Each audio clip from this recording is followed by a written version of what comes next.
दोस्तों, समलैंगिक विवाह को लेकर आज सुप्रीम कोर्ट में सुनवाई हुई और इसमें केंद्र सरकार ने भी एक बड़ा हलफनामा दिया। आइए देखते हैं कि समलैंगिक विवाह को लेकर सुप्रीम कोर्ट का और केंद्र सरकार का क्या बड़ा फैसला देखने को मिला। दरअसल आज इस मामले को लेकर इसकी याचिकाओं पर जब सुप्रीम कोर्ट में सुनवाई हुई तो सुप्रीम कोर्ट में केंद्र सरकार ने अपना हलफनामा देते हुए कहा कि ये भारतीय परंपरा के मुताबिक ठीक नहीं है। कुल मिलाकर के कहा जाए तो केंद्र सरकार ने सेम सेक्स मैरिज को मान्यता देने के खिलाफ पक्ष लिया है, यानी केंद्र सरकार एग्री नहीं है समलैंगिक सेक्स को इजाजत देने के लिए। समलैंगिक शादियों को कानूनी रूप से मान्यता देने का विरोध किया है सेंट्रल गवर्नमेंट ने। दोस्तों, आज इस मुद्दे को लेकर जब सुप्रीम कोर्ट में सुनवाई हुई तो 56 पेज का एक हलफनामा केंद्र सरकार ने कोर्ट में दाखिल किया और इसमें कहा गया कि सेम सेक्स मैरिज भारतीय परंपरा के मुताबिक सही नहीं है। ये पति पत्नी और उनसे पैदा हुए बच्चों के कॉन्सेप्ट से मेल नहीं खाती है। हलफनामे में सरकार ने समाज की वर्तमान स्थितियों का भी जिक्र किया और केंद्र सरकार ने कहा कि अभी के समय में समाज में कई तरह की शादियों या संबंधों को अपनाया जा रहा है। हमें इस पर आपत्ति नहीं है, लेकिन इस तरह की मैरिज को कानूनी रूप से मान्यता नहीं दी जा सकती है। आपको पता होगा अभी हाल ही में कुछ समय पहले सुप्रीम कोर्ट ने जितने भी देश के दूसरे हाई कोर्ट में या दूसरे कोर्ट में समलैंगिक विवाह से संबंधित याचिकाएं थी सभी को सुप्रीम कोर्ट में ट्रांसफर कर लिया और इस मुद्दे को लेकर अभी इस मार्च महीने तक सभी याचिकाओं पर लिस्टिंग का आदेश भी दिया था और सरकार से भी इस संबंध में जवाब मांगा था। तो आज सरकार ने तो ये जवाब दे दिया। वैसे इस मुद्दे पर अपन और ज्यादा चर्चा करें इससे पहले देखिए आप दुनिया के दूसरे देशों में इसके हाल क्या चल रहे हैं। अभी दुनिया के 72 देशों में समलैंगिक विवाह पूरी तरह से अपराध है, संबंध बनाना भी अपराध है और 8 देशों में तो इस तरह के काम के लिए मौत की सजा का भी प्रावधान है। हालांकि कुछ देशों में सेम सेक्स मैरिज लीगल है, जैसे कि Argentina, Australia, Brazil, Canada, Cuba, Denmark, Finland, France, Germany, Malta, New Zealand, दक्षिण अफ्रीका, स्वीडन, ताइवान, ब्रिटेन और अमेरिका। इन कई बड़ी बड़ी डेवलप्ड कंट्रीज में भी समलैंगिक विवाह कानूनी रूप से मान्य है, लीगल है कहने का मतलब। हालांकि हमारे भारत में अभी तक ये समलैंगिक विवाह लीगल नहीं है, लेकिन समलैंगिक संबंधों पर एक अलग मुद्दा है, उस पर भी अपन आगे चर्चा करेंगे। फिलहाल देखिए आज केंद्र सरकार ने सुप्रीम कोर्ट में सेम सेक्स मैरिज के विरोध में कुछ तर्क दिए। एक तो कहा कि ये विवाह भारतीय परंपराओं के खिलाफ है और इसे देश के नागरिकों की निजता का मुद्दा नहीं माना जा सकता है। और एक इम्पोर्टेंट बात ये भी है कि शादी के बाद झगड़ा होने पर पति और पत्नी की पहचान कैसे होगी जब दोनों एक ही जेंडर के होंगे, तो बात भी सोचने लायक है वाकई में। वैसे आपको बताऊं समलैंगिक संबंधों पर साल 2018 में कोर्ट ने एक फैसला सुनाया था कि आपसी सहमति से किए गए समलैंगिक यौन संबंध को अपराध की श्रेणी से बाहर कर दिया था और इस फैसले को सुनाने वाले जो हाईकोर्ट की बेंच में जस्टिस चंद्रचूड़ थे वो भी आज की इस सुप्रीम कोर्ट की याचिका में शामिल हुए हैं। जस्टिस चंद्रचूड़ ने पिछले साल नवंबर में केंद्र सरकार को इस संबंध में नोटिस भी जारी किया था और इन याचिकाओं के संबंध में मदद भी मांगी थी। वैसे आपको बताऊं शीर्ष अदालत की 5 सदस्यीय बेंच ने 6 सितंबर 2018 को एक सर्वसम्मति से ऐतिहासिक फैसला सुनाया था देश के लिए कि अगर हमारे देश में वयस्कों के बीच यानी कि जो बालिग है 18 साल से ऊपर है उनके बीच अगर आपसी सहमति से निजी स्थान पर प्राइवेट जगह पर अगर संबंध बनाए जाए, चाहे वो समलैंगिक संबंध हो चाहे विपरीत लिंगों के दो लोगों के बीच संबंध हो, तो इस तरह के यौन संबंधों को अपराध की श्रेणी से बाहर कर दिया था जब साल 2018 में ही सुप्रीम कोर्ट ने ये फैसला सुनाया था। तो है ना, तो देखा जाए तो कानूनी रूप से अगर अभी देखा जाए तो समलैंगिक संबंध बनाना तो अभी लीगल है हमारे देश में, लेकिन समलैंगिक विवाह नहीं लीगल है। समझ रहे हो ना, समलैंगिक मैरिज को रजिस्टर्ड नहीं किया जा सकता अभी इंडियन कॉन्स्टिट्यूशन के अकॉर्डिंग। बाकी ये आज सुप्रीम कोर्ट में बहस हुई इस मामले को लेकर और केंद्र सरकार ने भी ये जवाब दिया। अब देखते हैं माननीय उच्च न्यायालय की तरफ से इस पर आगे और क्या फैसला आता है और सुप्रीम कोर्ट की अगली सुनवाई में क्या कुछ सर्वोच्च न्यायालय की तरफ से फैसला आता है। जो भी अपडेट आएगा मैं आपको बता दूंगा इसी चैनल DLS। वैसे आपकी क्या राय है इस मुद्दे को लेकर, आप मुझे नीचे कमेंट करके बताइएगा जरूर।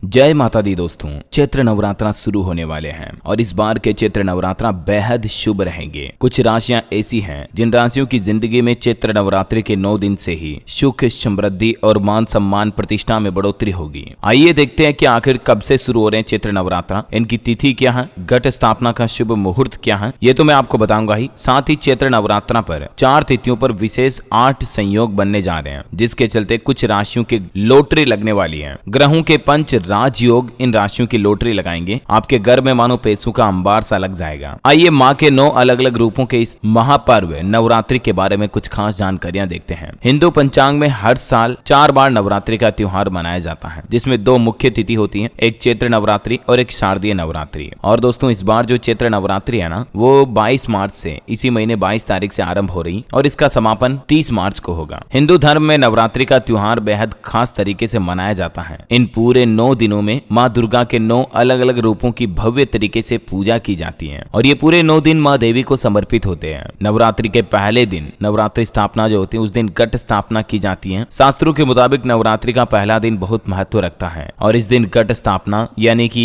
कलश स्थापना करने का विशेष महत्व है। पौराणिक कथाओं के मुताबिक दोस्तों कलश को भगवान विष्णु का रूप माना जाता है और इसीलिए नवरात्रि के दिन देवी दुर्गा की पूजा से पहले कलश की स्थापना की जाती है। आइए नवरात्रि की स्थापना से शुरुआत करते हैं कि घट स्थापना का इस बार शुभ मुहूर्त कब रहेगा। तो आपको बता दूं 22 मार्च को सुबह 6:23 से 7:32 तक लगभग 1 घंटा 9 मिनट की अवधि होगी। ये अति शुभ रहेगा महामुहूर्त मैं आपको बता रहा हूँ घट स्थापना के लिए। अच्छा दोस्तों माँ दुर्गा के जो 9 रूपों के अलग अलग 9 दिनों तक पूजा की जाती है। देखिए आप नवरात्रि का पहला दिन 22 मार्च को रहेगा बुधवार के दिन। इस दिन माँ शैलपुत्री की पूजा की जाती है। नवरात्रि का दूसरा दिन 23 मार्च को गुरुवार के दिन। इस दिन माँ ब्रह्मचारिणी की पूजा की जाती है। नवरात्रि का तीसरा दिन 24 मार्च को। इस दिन माँ चंद्रगुटा की पूजा होती है। इसी तरह से आगे माँ कुष्मांडा, माँ स्कंद माता, माँ कात्यायनी, माँ कलरात्रि, माँ महागौरी और माँ सिद्धि दात्री की पूजा 9 दिनों तक लगातार होती है। ठीक है ना। और दोस्तों इस बार नवरात्रि पर 4 तिथियों पर विशेष 8 संयोग बन रहे जैसा कि मैंने आपको बताया। चैत्र नवरात्रि पर ग्रहों के पंच राजयोग का एक महायोग बन रहा है जिसके चलते कुछ ऐसी राशियां हैं जिनकी लॉटरी लगने वाली है और उन राशियों में 4 महत्वपूर्ण राशियों के बारे में हम बात करेंगे। हिंदू पंचांग के मुताबिक दोस्तों चैत्र मास का प्रारंभ पहले ही हो चुका है और जब से चैत्र की नवरात्रि शुरू होगी उस दिन से हिंदू नव वर्ष का प्रारंभ भी हो जाएगा। और हर बार आपको पता होगा वैसे अंग्रेजी कैलेंडर के मुताबिक 1 जनवरी को नया साल शुरू होता है लेकिन हिंदू नव वर्ष के मुताबिक चैत्र नवरात्रि से ही नव वर्ष का आरंभ होता है। विक्रम संवत साल 2080 की शुरुआत हो जाएगी और इस साल नव वर्ष पर कई अद्भुत संयोग बन रहे हैं। इस साल चैत्र महीने में 5 राजयोग बन रहे हैं जो सभी राशियों के लिए शुभ फलदायी साबित होंगे। चैत्र महीने के दूसरे पक्ष में पड़ने वाली वासंतेय नवरात्र चैत्र नवरात्रि का आरंभ इस बार 5 ग्रहों की महापंचायत से हो रहा है